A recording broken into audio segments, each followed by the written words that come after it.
everyone, welcome back. I am going to give you my November wrap up. Sorry this is so late. Um, I totally forgot about it honestly until I was watching someone else's wrap up. Then I was like, oh yeah, I'm supposed to do that. So, um, not in any particular order. Oh, I do want to say, if you want spoiler reviews, I have all that in my weekly vlogs. Otherwise, this is just me telling you the books I read, how I felt about them. I don't rate books on Goodreads just because I feel like the rating system is flawed. Like, there's no, um, I don't want to say grid, there's no key, I guess. It's not like, 3 stars means this, 4 stars means this. It's kind of like different people rate the same stars differently, if that makes sense. Like one person will say, oh, this is a 3 star, I really enjoyed it, while someone else will say, this is a 3 star because it was so so. So I don't want to add to that confusion, and I don't want to, you know, mess up the ratings or whatever. So I don't rate anymore. But I do like to give my opinion about books. So the first one I'm going to talk about is, what was the first one I read? I'm doing this off the top of my head because a few of these books I don't have right now. I believe the first book I read was The Death of Vivek Oji by Akweke Emezi. And this book was weird.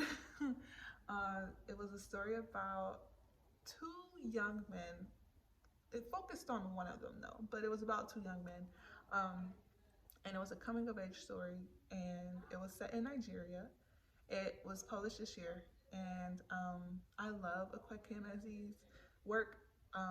Pet is probably gonna be my favorite book of the year, and I haven't read Freshwater, but The Death of Vivek Oji, like I said, was a weird read. It was awkward sometimes, and I can't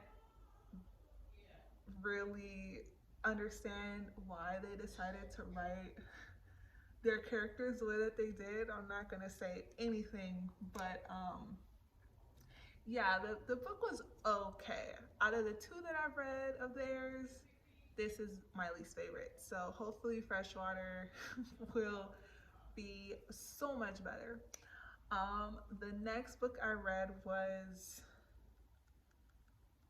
Clap When You Land by Elizabeth Acevedo, and I love Elizabeth Acevedo's work. This book was also an okay book. Um, the story was about two women who their father died in a plane crash. That's not a spoiler. It's kind of described in the synopsis. So their father dies in a plane crash, and they're kind of left figuring out who their father was and who they are to each other. So they don't know that, the other person exists, until, later on that is revealed. So that book was okay. I've read three, I believe Acevedo has really only written 3 full novels, and this is the third one I've read of hers. Um, this was also my least favorite of Acevedo's.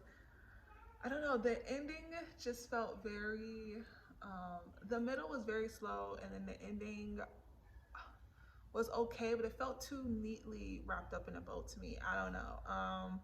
And then some of the characters I felt did not, there wasn't enough like character development with a couple of characters, specifically the mother, I can't remember her name.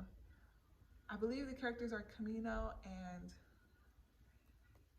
Yahira. So Yahira's mother was one character I felt like she could have been more like delved out, or Acevedo could have written a little bit more about her, because her turnaround in the end was just like very odd to me.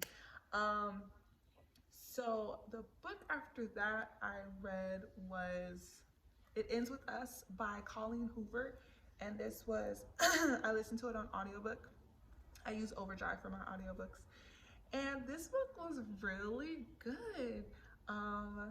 It was about a young woman who is involved in a love triangle. And as a trigger warning, there is domestic violence. but I believe it's written very well because the author herself knew someone who went through domestic violence, and it's written so that people who don't know someone who has gone through domestic violence or haven't themselves gone through domestic violence can understand why some characters decide the things that they decide. Um, and so I thought it was like such a good book, like beyond the romance, which was really nice.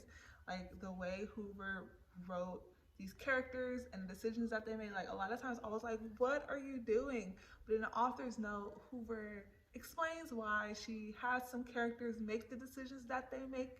And I felt better after reading the author's note because a lot of times I was like, this was a dumb idea, or this you could have avoided this a long time ago. So that was my favorite book of the month. And the last book I read was The Ballad of Songbirds and Snakes.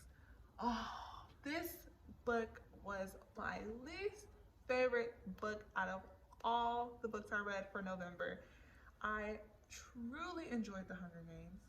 Um, it was one of my favorite YA novels. I only really ever read like a few YA dystopian novels, but this was like my favorite, right? And so the Ballad of Songbirds and Snakes, I'm like, okay, cool. We get to see what President Snow like went through and like during the Hunger Games or whatever when he was like a teenager.